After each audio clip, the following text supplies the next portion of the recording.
पर्दा उठने से पूर्व हल्का हल्का मेघ गर्जन और वर्षा का शब्द, जो पर्दा उठने के अनंतर भी कुछ क्षण चलता रहता है, फिर धीरे धीरे धीमा पड़कर विलीन हो जाता है। पर्दा धीरे धीरे उठता है। एक साधारण प्रकोष्ठ, दीवारें लकड़ी की हैं, परंतु निचले भाग में चिकनी मिट्टी से पोती गई हैं। बीच बीच में गेरू से स्वस्तिक चिन्ह बने हैं। सामने का द्वार अंधेरी ड्योढ़ी में खुलता है। उसके दोनों ओर छोटे छोटे ताक हैं, जिनमें मिट्टी के बुझे हुए दिए रखे हैं। बाईं ओर का द्वार दूसरे प्रकोष्ठ में जाने के लिए है। द्वार खुला होने पर उस प्रकोष्ठ में बिछे तल्क का एक कोना ही दिखाई देता है। द्वारों के किवाड़ भी मिट्टी से पोते गए हैं और उन पर गेरू एवं हल्दी से कमल तथा शंख बनाए गए हैं। दाईं ओर बड़ा सा झरोखा है, जहाँ से बीच बीच में बिजली कौंधती दिखाई देती है। प्रकोष्ठ में एक और चूल्हा है।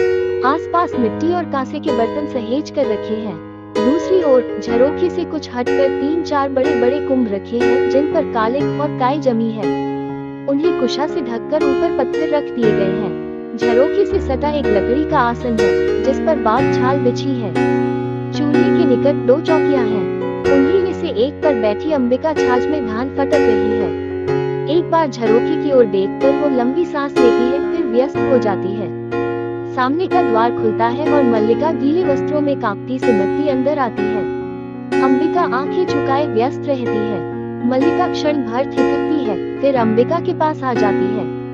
मल्लिका, आषाढ़ का पहला दिन और ऐसी वर्षा, माँ, ऐसी धारासार वर्षा। दूर दूर तक की उपत्यकाएं भीग गई, और मैं भी तो। देखो न माँ, कैसी भीग गई हूँ। अंबिका उस पर सिर से पैर तक एक दृष्टि डालकर फिर व्यस्त हो जाती है। मल्लिका घुटनों के बल बैठकर उसके कंधे पर सिर रख देती है। गई थी कि दक्षिण से उड़कर आती बकुल पंक्तियों को देखूंगी, और देखो सब वस्त्र भिगो आई हूँ। उसके केशों को चूम कर खड़ी होती हुई ठंड से सिहर जाती है। सूखे वस्त्र कहाँ है माँ? इस तरह खड़ी रही तो जुड़ा जाऊंगी। तुम बोलती क्यों नहीं? अंबिका आक्रोश की दृष्टि से उसे देखती है। अंबिका, सूखे वस्त्र अंदर तल्क पर हैं। मल्लिका, तुमने पहले से ही निकाल कर रख दिए। अंदर को चल देती है। तुम्हें पता था मैं भीग जाऊंगी, और मैं जानती थी तुम चिंतित होगी। परंतु माँ, द्वार के पास मुड़कर अंबिका की ओर देखती है। मुझे भीगने का तनिक खेद नहीं। भीगती नहीं तो आज मैं वंचित रह जाती। द्वार से टेक लगा लेती है। चारों ओर धुआरे मेघ घिर आए थे। मैं जानती थी वर्षा होगी, फिर भी मैं घाटी की पगडंडी पर नीचे नीचे उतरती गई। एक बार मेरा अंशुक भी हवा ने उड़ा दिया। फिर बूंदे पड़ने लगी। अंबिका से आंखें मिल जाती हैं। वस्त्र बदल लूं, फिर आकर तुम्हें बताती हूँ। वो बहुत अद्भुत अनुभव था माँ, बहुत अद्भुत। अंदर चली जाती है। अंबिका उठकर फटके हुए धान को एक कुंभ में डाल देती है और दूसरे कुंभ से नया धान निकाल लेती है। अंदर के प्रकोष्ठ से मल्लिका के शब्द सुनाई देते रहते हैं। बीच बीच में उसकी झलक भी दिखाई दे जाती है। नील कमल की तरह कोमल और आर्द्र, वायु की तरह हल्का और स्वप्न की तरह चित्रमय। मैं चाहती थी उसे अपने में भर लूं और आंखें मूंद लूं। मेरा तो शरीर भी निचुड़ रहा है माँ। कितना पानी इन वस्त्रों ने पिया है। ओह, शीत की चुभन के बाद उष्णता का ये स्पर्श गुनगुनाने लगती है। कुवले अदल नीलर उन्नतस्तोयनरे, गीले वस्त्र कहाँ डाल दूं माँ? यही रहने दूं? मृदु फल विधुतर मन मंद चल भी अपहृत में चेतस्तोयदे सेंद्र चापे पथिकर वधुना तद्वियोगा कुलानाम। बाहर आ जाती है। माँ, आज के वे क्षण मैं कभी नहीं भूल सकती। सौंदर्य का ऐसा साक्षात्कार मैंने कभी नहीं किया, जैसे वो सौंदर्य अस्पृश्य होते हुए भी मानसल हो। मैं उसे छू सकती थी, देख सकती थी, पी सकती थी। तभी मुझे अनुभव हुआ कि वो क्या है जो भावना को कविता का रूप देता है। मैं जीवन में पहली बार समझ पाई कि क्यों कोई पर्वत शिखरों को सहलाती मेघ मालाओं में खो जाता है, क्यों किसी को अपने तन मन की अपेक्षा आकाश में बनते मिथ्य चित्रों का इतना मोह हो रहता है। क्या बात है माँ? इस तरह चुप क्यों हो? अंबिका, देख रही हो मैं काम कर रही हूँ। मल्लिका, काम तो तुम हर समय करती हो, परंतु हर समय इस तरह चुप नहीं रहती। अंबिका के पास आ बैठती है। अंबिका चुपचाप धान फटकती रहती है। मल्लिका उसके हाथ से छाछ ले लेती है। और मैं घर में दुकेली कब होती हूँ? तुम्हारे यहाँ रहते मैं अकेली नहीं होती। मल्लिका, मैं तुम्हें काम नहीं करने दूंगी। फिर छाछ उसके हाथ से ले लेती है और कुंभों के पास रख आती है। मेरे घर में रहते भी तुम अकेली होती हो। कभी तो मेरी भर्त्सना करती हो कि मैं घर में रहकर तुम्हारे सब कामों में बाधा डालती हूँ, और कभी कहती हो, पीठ के पीछे से उसके गले में बाहें डाल देती है, मुझे बताओ तुम इतनी गंभीर क्यों हो? अंबिका, दूध औटा दिया है, शर्करा मिला लो और पी लो। मल्लिका, नहीं, तुम पहले बताओ। अंबिका, और जाकर थोड़ी देर तक पर विश्राम कर लो। मुझे अभी। मल्लिका, नहीं माँ, मुझे विश्राम नहीं करना है। थकी कहाँ हूँ जो विश्राम करूँ? मुझे तो अब भी अपने में बरसती बूंदों के पुलक का अनुभव हो रहा है। रोम अभी तक सीज रहे हैं। तुम बताती क्यों नहीं हो? ऐसे करोगी तो मैं भी तुमसे बात नहीं करूंगी। अंबिका कुछ न कहकर आंचल से आंखें पोंछती है और उसे पीछे से हटाकर पास की चौकी पर बैठा देती है। मल्लिका क्षण भर चुपचाप उसकी ओर देखती रहती है। क्या हुआ है माँ? तुम रो क्यों रही हो? अंबिका, कुछ नहीं मल्लिका, कभी बैठे बैठे मन उदास हो जाता है। मल्लिका, बैठे बैठे मन उदास हो जाता है, परंतु बैठे बैठे रोया तो नहीं जाता। तुम्हें मेरी सौगंध है माँ, जो मुझे नहीं बताओ। दूर कुछ कोलाहल और घोड़ों की टापों का शब्द सुनाई देता है। अंबिका उठकर झरोखे के पास चली जाती है।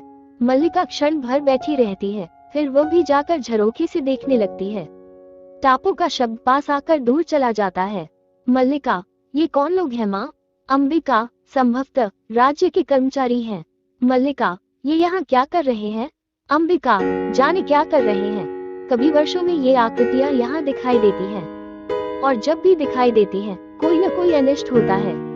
कभी युद्ध की सूचना आती है, कभी महामारी की। लंबी सांस लेती है। पिछली महामारी में जब तुम्हारे पिता की मृत्यु हुई, तब भी मैंने ये आकृतियाँ यहाँ देखी थी। मल्लिका सिर से पैर तक सिहर जाती है। मल्लिका, परंतु आज ये लोग यहाँ किस लिए आए हैं? अंबिका, न जाने किस लिए आए हैं। अंबिका फिर छाछ उठाने लगती है, परंतु मल्लिका उसे बांह से पकड़कर रोक लेती है। मल्लिका, माँ, तुमने बात नहीं बताई। अंबिका पल भर उसे स्थिर दृष्टि से देखती रहती है। उसकी आंखें झुक जाती हैं। अंबिका, अग्निमित्र आज लौट आया है। छाछ उठाकर अपने स्थान पर चली जाती है। मल्लिका वहीं खड़ी रहती है। मल्लिका, लौट आया है? कहाँ से? अंबिका, जहाँ मैंने उसे भेजा था। मल्लिका, तुमने भेजा था?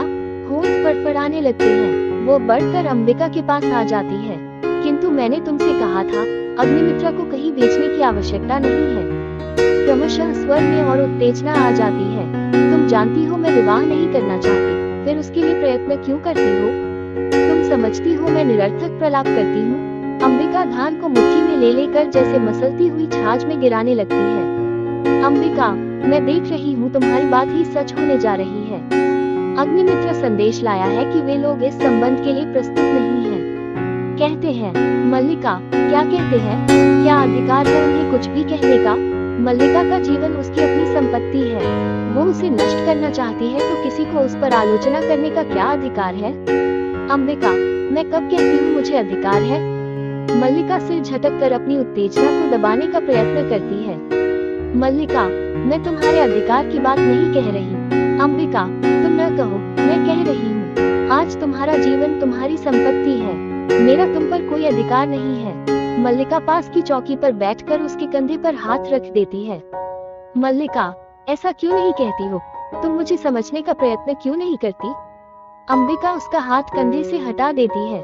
अंबिका, मैं जानती हूँ तुम पर आज अपना अधिकार भी नहीं है, किंतु इतना बड़ा अपवाद मुझसे नहीं सहा जाता है। मल्लिका बाहें घुटनों पर रखकर उन पर सिर टिका लेती है। मल्लिका, मैं जानती हूँ माँ, अपवाद होता है। तुम्हारे दुख की बात भी जानती हूँ, फिर भी मुझे अपराध का अनुभव नहीं होता। मैंने भावना में एक भाव का वर्ण किया है। मेरे लिए वो संबंध और सब संबंधों से बड़ा है। मैं वास्तव में अपनी भावना से प्रेम करती हूँ, जो पवित्र है, कोमल है, अनश्वर है।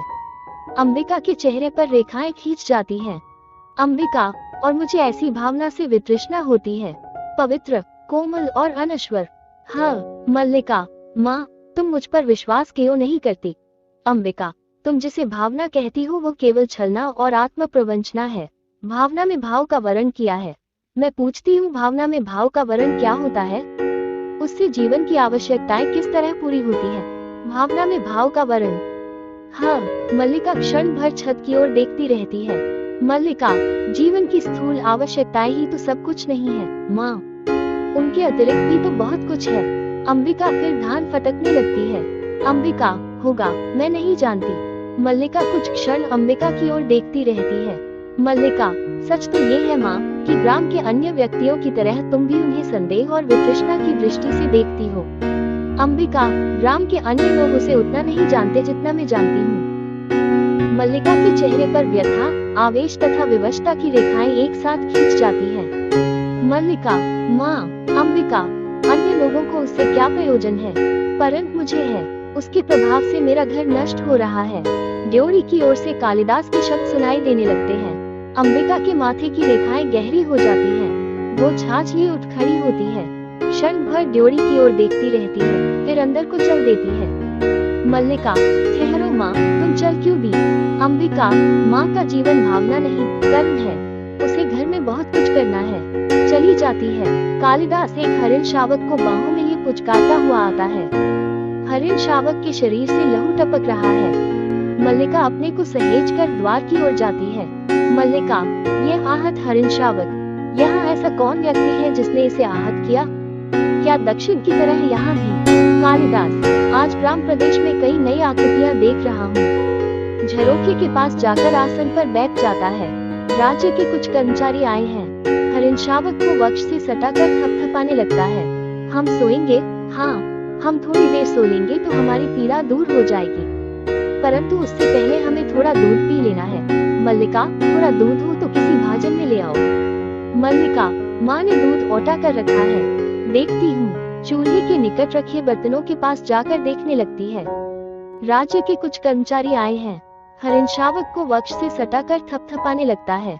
हम सोएंगे, हाँ, हम थोड़ी देर सो लेंगे तो हमारी पीड़ा दूर हो जाएगी, परंतु उससे पहले हमें थोड़ा दूध पी लेना है। मल्लिका, थोड़ा दूध हो तो किसी भाजन में ले आओ।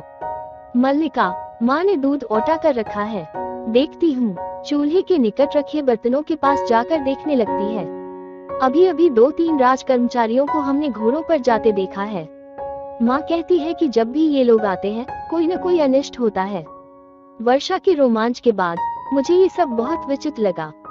दूध का बर्तन उठाकर दूध खुले बर्तन में उंडेलने लगती है। माँ आज बहुत रुष्ट है। कालिदास हरिण शावक को बाहों में झुलाने लगता है। कालिदास, हम पहले से सुखी हैं।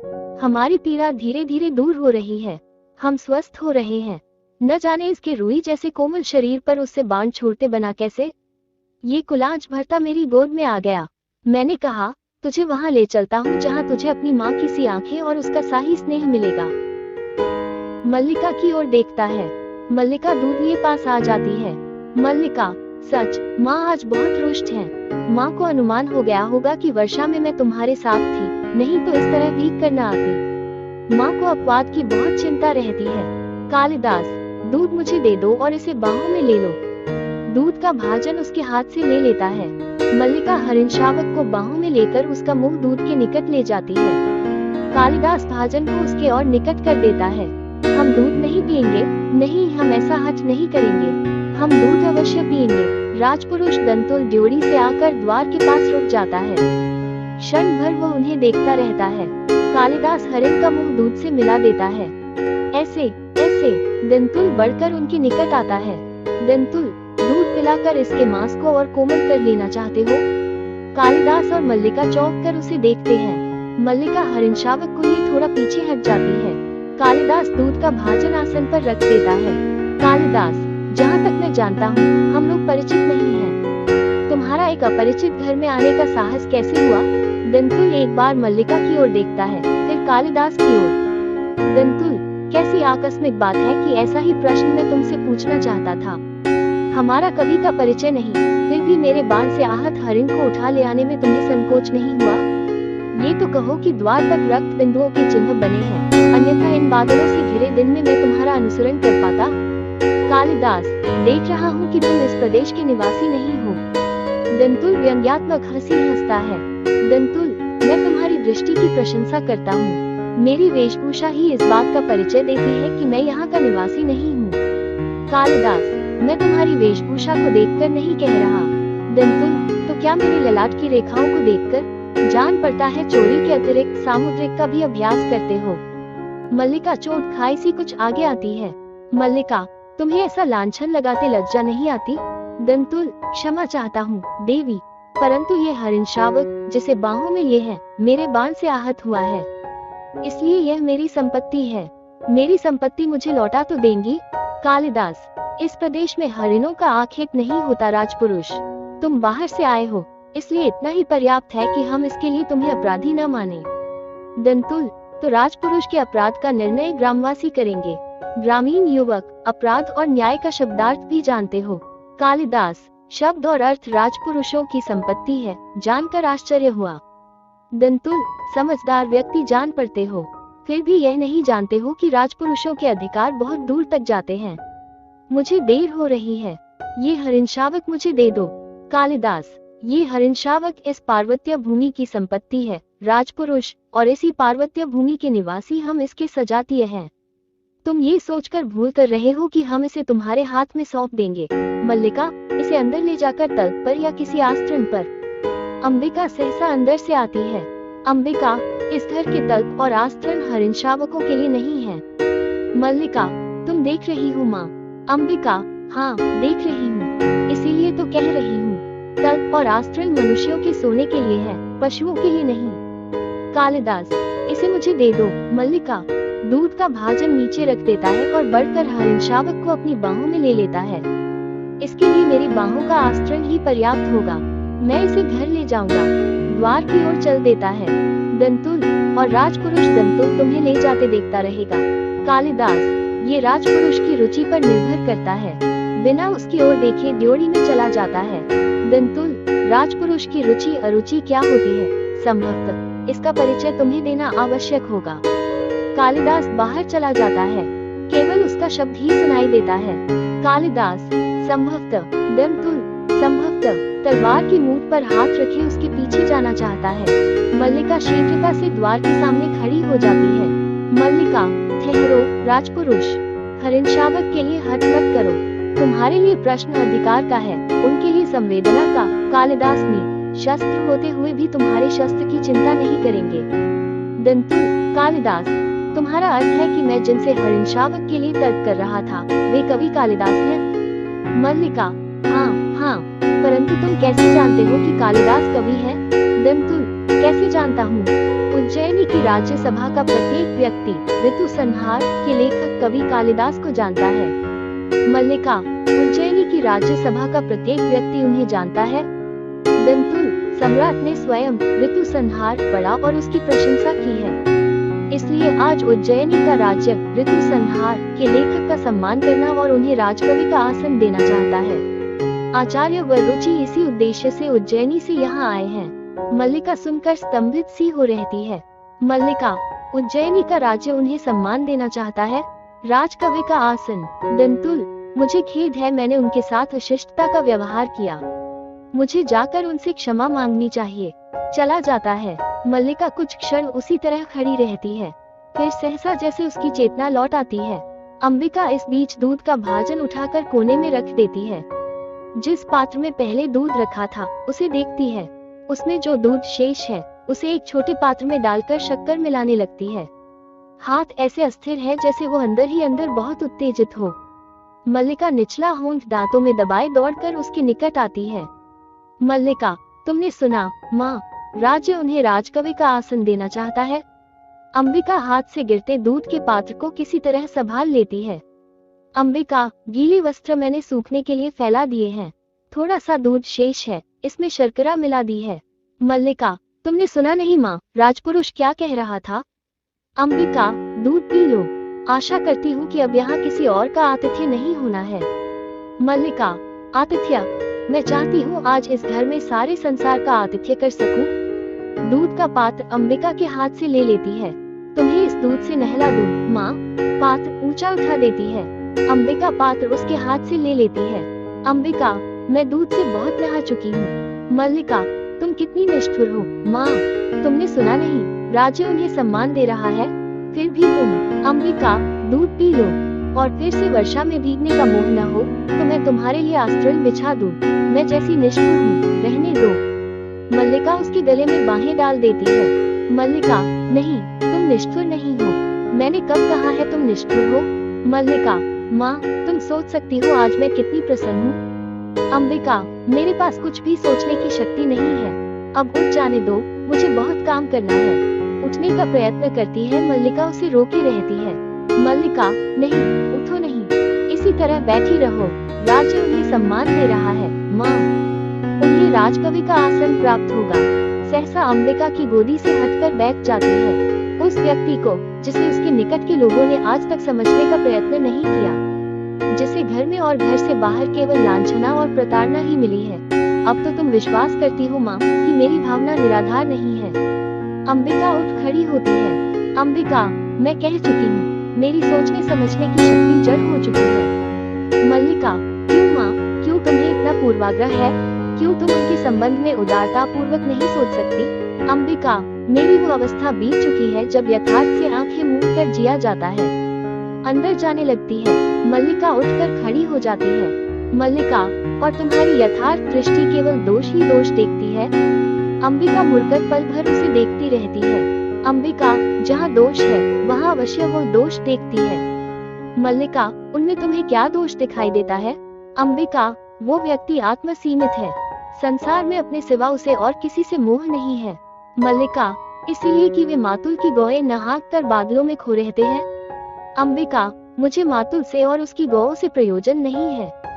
मैं केवल अपने घर को देखकर कहती हूँ। मल्लिका, बैठ जाओ माँ। अंबिका को हाथ से पकड़कर झरोखे के पास आसन पर ले जाती है। मैं तुम्हारी बात समझना चाहती हूँ। अंबिका, मैं भी चाहती हूँ तुम आज समझ लो। तुम कहती हो तुम्हारा उससे भावना का संबंध है। वो भावना क्या है? मल्लिका, मैं उसे कोई नाम नहीं देती। अंबिका के पैरों के पास बैठ जाती है।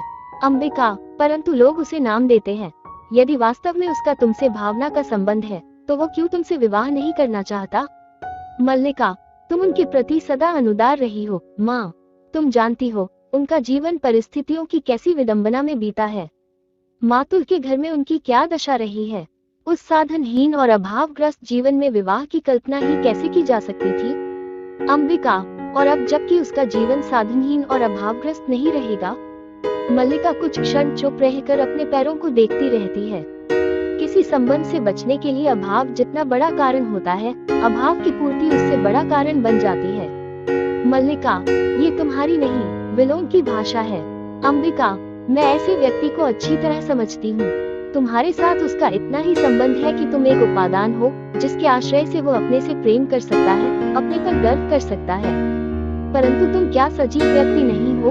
तुम्हारे प्रति उनका या तुम्हारा कोई कर्तव्य नहीं है? कल तुम्हारी माँ का शरीर नहीं रहेगा और घर में एक समय के भोजन की व्यवस्था भी नहीं होगी, तो जो प्रश्न तुम्हारे सामने उपस्थित होगा उसका तुम क्या उत्तर दोगी? तुम्हारी भावना उस प्रश्न का समाधान कर देगी।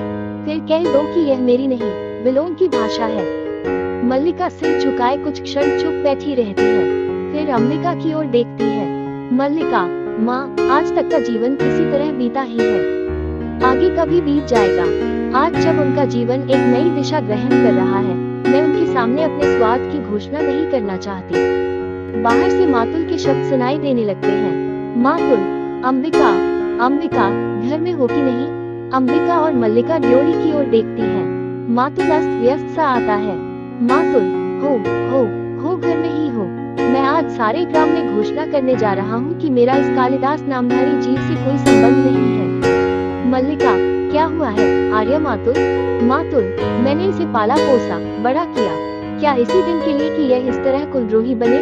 मल्लिका, परंतु उन्हें तो सुना है राज्य की ओर से सम्मानित किया जा रहा है। उज्जैनी से कोई आचार्य आए हैं। मातुल, यही तो कह रहा हूँ, उज्जैनी से कोई आचार्य आए हैं। मल्लिका, परंतु आप तो कह रहे हैं। मातुल, मैं ठीक कह रहा हूँ, आचार्य कल ही इसे अपने साथ उज्जैनी ले जाना चाहते हैं। मल्लिका, किंतु मातुल, 2 रथवाह और 4 अश्वारोही उनके साथ हैं। मैं तुमसे नहीं कहता था अंबिका कि हमारे प्रपितामह के एक दौहित्र का पुत्र गुप्त राज्य की ओर से शकों से युद्ध कर चुका है। अंबिका, तुम अपने भागने की बात कर रहे थे। मातुल, उसी की बात कर रहा हूँ। अंबिका, तुम समझो कि एक तरह से राज्य की ओर से हमारे वंश का सम्मान किया जा रहा है और वे वंशावतंस कहते हैं। मुझे ये सम्मान नहीं चाहिए। मल्लिका सहसा उठकर खड़ी हो जाती है। मैं राजकीय मुद्राओं से कृत होने के लिए नहीं हूँ। उत्तेजना में एक कोने से दूसरे कोने तक टहलने लगता है। मल्लिका कुछ क्षण विस्मृत सी खड़ी रहती है। मल्लिका, वे राजकीय सम्मान को स्वीकार नहीं करना चाहते? मातुल, मेरी समझ में नहीं आता कि इसमें क्रय विक्रय की क्या बात है। सम्मान मिलता है, ग्रहण करो। नहीं, कविता का मूल्य ही क्या है? मल्लिका, कविता का कुछ मूल्य है आर्य मातुल, तभी तो सम्मान का भी मूल्य है। मैं समझती हूँ कि उनके हृदय में ये सम्मान कहाँ चुभता है। अंबिका कुछ सोचती सी अपने अंशुक को उंगलियों में मसलने लगती है। अंबिका, मैं तुम्हें विश्वास दिलाती हूँ मातुल कि वो उज्जैनी अवश्य जाएगा। मातुल उसी तरह टहलता रहता है। मातुल, अवश्य जाएगा। वे लोग इसके अनुचर हैं जो अभिस्तुति करके इसे ले जाएंगे। अंबिका, सम्मान प्राप्त होने पर सम्मान के प्रति प्रकट की गई उदासीनता व्यक्ति के महत्व को बढ़ा देती है। तुम्हें प्रसन्न होना चाहिए कि तुम्हारा भागिनी लोकनीति में भी निष्णात है। मातुल सहसा रुक जाता है। मातुल, ये लोकनीति है तो मैं कहूँगा कि लोकनीति और मूर्ख नीति दोनों का एक ही अर्थ है। फिर टहलने लगता है। जो व्यक्ति कुछ देता है, धन हो या सम्मान हो, वो अपना मन बदल भी सकता है और मन बदल गया तो बदल गया। फिर रुक जाता है। तुम सोचो कि सम्राट रुष्ट भी तो हो सकते हैं कि एक साधारण कवि ने उनका सम्मान स्वीकार नहीं किया। निक्षेप बाहर ले आता है।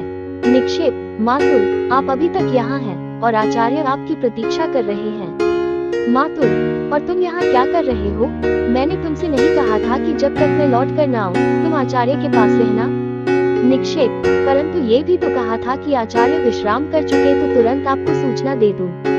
मातुल, ये भी कहा था, किंतु वो भी तो कहा था। ये कहा तुम्हारी समझ में आ गया, वो नहीं आया। निक्षेप, किंतु मातुल, मातुल, किंतु क्या? मातुल मूर्ख है, बताओ तुम मुझे मूर्ख समझते हो? निक्षेप, नहीं मातुल, मातुल, मैं मूर्ख नहीं, तो निश्चय ही तुम मूर्ख हो। आचार्य ने क्या कहा है? निक्षेप, उन्होंने कहा है कि वे आपके साथ इस सारे ग्राम प्रदेश में घूमना चाहते हैं। मातुल के मुख पर गर्व की रेखाएं प्रकट होती हैं। जिस प्रदेश ने कालिदास की कविता को जन्म दिया है, मातुल के मुख की रेखाएं वितृष्णा की रेखाओं में बदल जाती हैं। मातुल, कालिदास की कविता। फिर टहलने लगता है। न जाने इतने बड़े आचार्य को इसकी कविता में क्या विशेषता दिखाई देती है। रुककर अंबिका की ओर देखता है। इस व्यक्ति को सामान्य लोक व्यवहार तक का तो ज्ञान नहीं, और तुम लोकनीति की बात कहती हो। आप एक हरिणशावक को गोदी में लिए घर की ओर आ रहे थे। सौभाग्यवश मैंने बाहर ही देख लिया। मैंने प्रार्थना की कि कविकुल गुरु, ये समय इस रूप में घर में जाने का नहीं है। उज्जैनी से एक बहुत बड़े आचार्य आए हैं। आप सुनते ही लौट पड़े, जैसे रास्ते में सांप देख लिया हो। मल्लिका अंबिका के पास आसन पर बैठ जाती है। मातुल फिर टहलने लगता है। अंबिका, मल्लिका, मातुल के लिए अंदर से आसान ला दो। मल्लिका उठने लगती है, परंतु मातुल उसे रोक देता है। मातुल, नहीं, मुझे आसन नहीं चाहिए, आचार्य मेरी प्रतीक्षा कर रहे हैं। निक्षेप अंबिका की ओर देखकर मुस्कुराता है। मातुल कोने तक जाकर लौटता है। मैंने कहा, कविवर्य, आचार्य आपको साथ उज्जैनी ले जाने के लिए आए हैं। राज्य की ओर से आपका सम्मान होगा। रुक जाता है। सुनकर रुके। रुककर जलते अंगारे की सी दृष्टि से मुझे देखा। मैं राजकीय मुद्राओं से क्रीत होने के लिए नहीं हूँ। ऐसे कहा जैसे राजकीय मुद्राएं आपके विरह में घुली जा रही हो, और चल दिए। मेरे लिए धर्म संकट खड़ा हो गया कि अनुनय करता हुआ आपके पीछे पीछे जाऊं या अभ्यागतों को देखूं। अब इस निक्षेप से आचार्य के पास बैठने को कहकर आया था, और यह धुरीहीन चक्र की तरह मेरे पीछे पीछे चला आया है। निक्षेप, किंतु मातुल, मैं तो समाचार देने आया था कि। मातुल, और मैं समाचार के लिए तुमसे धन्यवाद कहता हूँ। बहुत अच्छा किया। अभ्यागत वहाँ बैठे हैं और आप समाचार देने यहाँ चले आए हैं। अब इतना कीजिए कि वे कविकुल शिरोमणि जहाँ भी हो, उन्हें ढूंढ कर ले आइए। बाहर की ओर चल देता है। मेरा कर्तव्य कहता है जैसे भी हो उसे आचार्य के सामने प्रस्तुत करूं, और मन कहता है कि उसे जहां देखूं वहीं चोटी से पकड़कर चला जाता है। निक्षेप, मातुल का तीसरा नेत्र हर समय खुला रहता है। मल्लिका, परंतु कालिदास इस समय है कहाँ? निक्षेप, कालिदास इस समय जगदम्बा के मंदिर में है। मल्लिका, आपने उन्हें देखा है? निक्षेप, देखा है। मल्लिका, परंतु आपने मातुल से नहीं कहा? निक्षेप, मैं नहीं चाहता था कि मातुल इस समय वहां जाए। मल्लिका, क्यों? क्या आप भी नहीं चाहते कि कालिदास?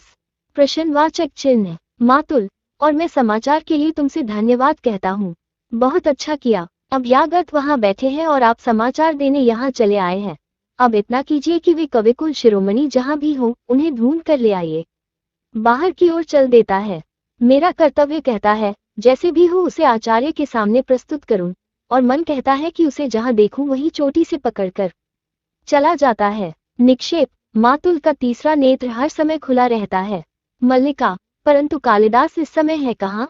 निक्षेप, कालिदास इस समय जगदम्बा के मंदिर में है। मल्लिका, आपने उन्हें देखा है? निक्षेप, देखा है। मल्लिका, परंतु आपने मातुल से नहीं कहा? निक्षेप, मैं नहीं चाहता था कि मातुल इस समय वहां जाए। मल्लिका, क्यों? क्या आप भी नहीं चाहते कि कालिदास? प्रश्नवाचक चिन्ह। निक्षेप, मैं चाहता हूं कि कालिदास उज्जैनी अवश्य जाएं। इसीलिए मैंने मातुल का इस समय उनके पास जाना उचित नहीं समझा। मातुल को अपने मुंह के शब्द सुनने में ऐसा रस प्राप्त होता है कि वे बोलते ही जाते हैं, परिस्थिति को समझना नहीं चाहते। कालिदास हट कर रहे हैं कि जब तक उज्जैनी से आए अतिथि लौट नहीं जाते, वे जगदम्बा के मंदिर में ही रहेंगे, घर नहीं जाएंगे। अंबिका, कैसी विचक्षणता है! निक्षेप, विचक्षणता? अंबिका, विचक्षणता ही तो है। निक्षेप, इसमें विचक्षणता क्या है? अंबिका, अंबिका तीखी दृष्टि से निक्षेप को देखती है। अंबिका, राज्य कवि का सम्मान करना चाहता है। कवि सम्मान के प्रति उदासीन जगदम्बा के मंदिर में साधना निरत है। राज्य के प्रतिनिधि मंदिर में आकर कवि की अभ्यर्थना करते हैं। कवि धीरे धीरे आंखें खोलता है। इतना बड़ा नाटक करना विचक्षणता नहीं है। निक्षेप, मैं चाहता हूं कि कालिदास उज्जैनी अवश्य जाएं। इसीलिए मैंने मातुल का इस समय उनके पास जाना उचित नहीं समझा।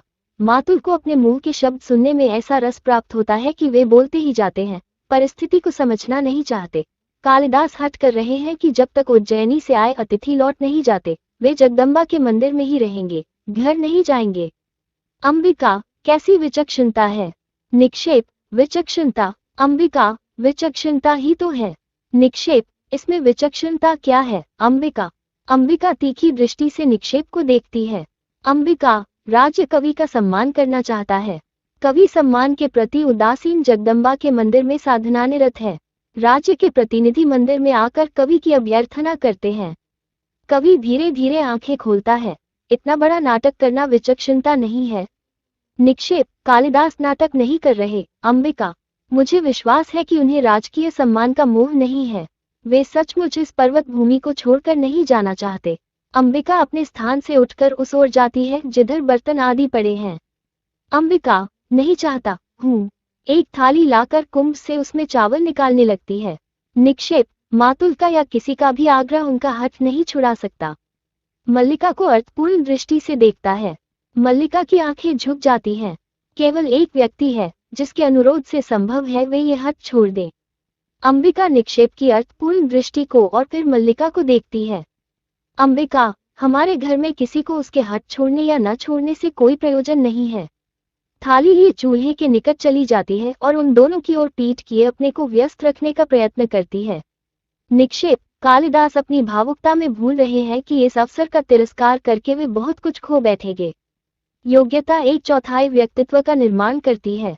शेष पूर्ति प्रतिष्ठा द्वारा होती है। कालिदास को राजधानी अवश्य जाना चाहिए।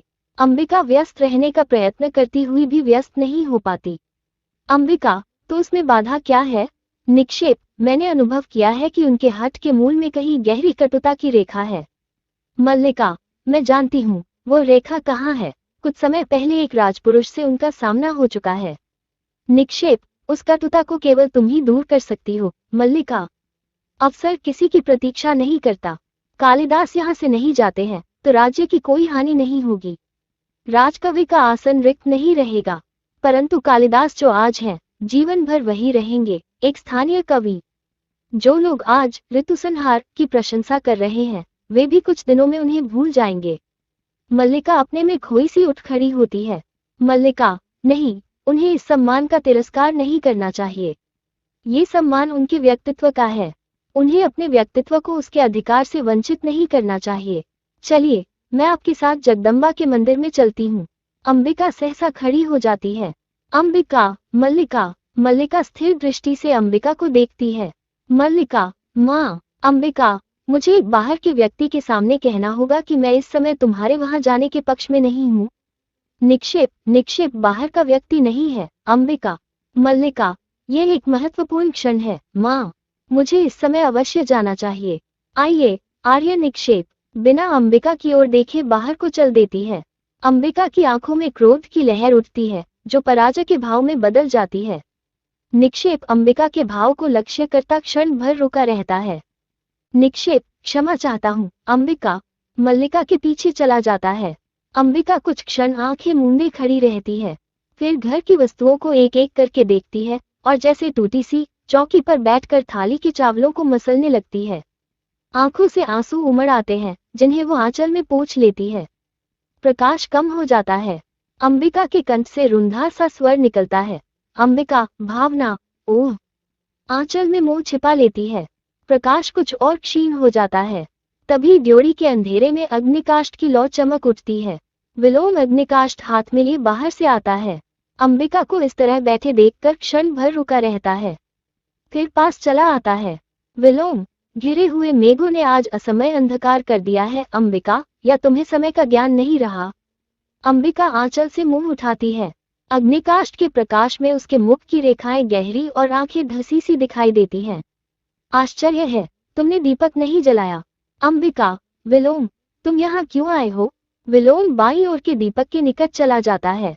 विलोम, दीपक जला दूं? अग्निकाष्ठ से छूकर दीपक जला देता है। विलोम का आना ऐसे आश्चर्य का विषय नहीं है। जाकर सामने के दीपक जलाने लगता है। अंबिका उठ खड़ी होती है। अंबिका, चले जाओ विलोम, तुम जानते हो कि तुम्हारा यहाँ आना। विलोम, मल्लिका को सह्य नहीं है। दीपक जलाकर अंबिका की ओर देखता है। जानता हूँ अंबिका, मल्लिका बहुत भोली है। वो लोक और जीवन के संबंध में कुछ नहीं जानती। दीवार में बने आधार में अग्निकाष्ठ तिरछा लगा देता है। वो नहीं चाहती कि मैं इस घर में आऊं, क्योंकि कालिदास नहीं चाहता। घूमकर अंबिका के पास आता है। और कालिदास क्यों नहीं चाहता? क्योंकि मेरी आंखों में उसे अपने हृदय का सत्य झांकता दिखाई देता है। उसे उलझन होती है। किंतु तुम तो जानती हो अंबिका, मेरा एकमात्र दोष ये है कि मैं जो अनुभव करता हूँ स्पष्ट कह देता हूँ। अंबिका, मैं इस समय तुम्हारे दोष अदोष का विवेचन नहीं करना चाहती। विलोम, देख रहा हूँ इस समय तुम बहुत दुखी हो, और तुम दुखी कब नहीं रही अंबिका? तुम्हारा तो जीवन ही पीड़ा का इतिहास है। पहले से कहीं दुबली हो गई हो। सुना है कालिदास उज्जैनी जा रहा है। अंबिका, मैं नहीं जानती।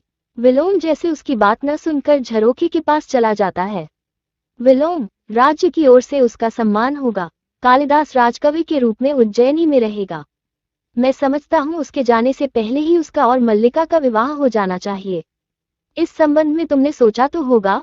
अंबिका, मैं इस समय कुछ भी सोचना नहीं चाहती। विलोम, तुम, मल्लिका की माँ, इस विषय में सोचना नहीं चाहती?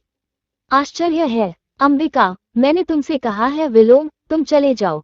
विलोम, कालिदास उज्जैनी चला जाएगा, और मल्लिका, जिसका नाम उसके कारण सारे प्रांत में अपवाद का विषय बना है, पीछे यहाँ पड़ी रहेगी।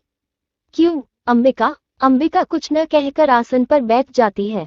विलोम घूमकर उसके सामने आ जाता है। क्यों, तुमने इतने वर्ष सारी पीड़ा क्या इसी दिन के लिए सही है? दूर से देखने वाला भी जान सकता है इन वर्षों में तुम्हारे साथ क्या क्या बीता है। समय ने तुम्हारे मन, शरीर और आत्मा की इकाई को तोड़कर रख दिया है। तुमने तिल तिल करके अपने को गलाया है कि मल्लिका को किसी अभाव का अनुभव न हो। और आज, जबकि उसके लिए जीवन भर के अभाव का प्रश्न सामने है, तुम कुछ सोचना नहीं चाहती? अंबिका, तुम ये सब कहकर मेरा दुख कम नहीं कर रहे। विलोम, मैं अनुरोध करती हूँ कि तुम इस समय मुझे अकेली रहने दो। विलोम, मैं इस समय अपना तुम्हारे पास होना बहुत आवश्यक समझता हूँ। अंबिका, मैं ये सब बातें तुमसे नहीं, उससे कहने के लिए आया हूँ। आशा कर रहा हूँ कि वो मल्लिका के साथ अभी यहाँ आएगा। मैंने मल्लिका को जगदम्बा के मंदिर की ओर जाते देखा है। मैं यही उसकी प्रतीक्षा करना चाहता हूँ। ड्योढ़ी से कालिदास और उसके पीछे मल्लिका आती है। कालिदास, अधिक प्रतीक्षा नहीं करनी पड़ेगी। विलोम, विलोम को देखकर मल्लिका की आंखों में क्रोध और वितृष्णा का भाव उमड़ आता है, और वो झरोखे की ओर चली जाती है। कालिदास विलोम के पास आ जाता है। मैं जानता हूँ कि तुम कहाँ, किस समय और क्यों मेरे साक्षात्कार के लिए उत्सुक होते हो। कहो, आजकल किस नए छंद का अभ्यास कर रहे हो? विलोम, छंदों का अभ्यास मेरी वृत्ति नहीं है। कालिदास, मैं जानता हूँ तुम्हारी वृत्ति दूसरी है। क्षण भर उसकी आंखों में देखता रहता है। उस वृत्ति ने संभवतः छंदों का अभ्यास सर्वथा छुड़ा दिया है। विलोम, आज नहीं संदेह तुम छंदों के अभ्यास पर गर्व कर सकते हो।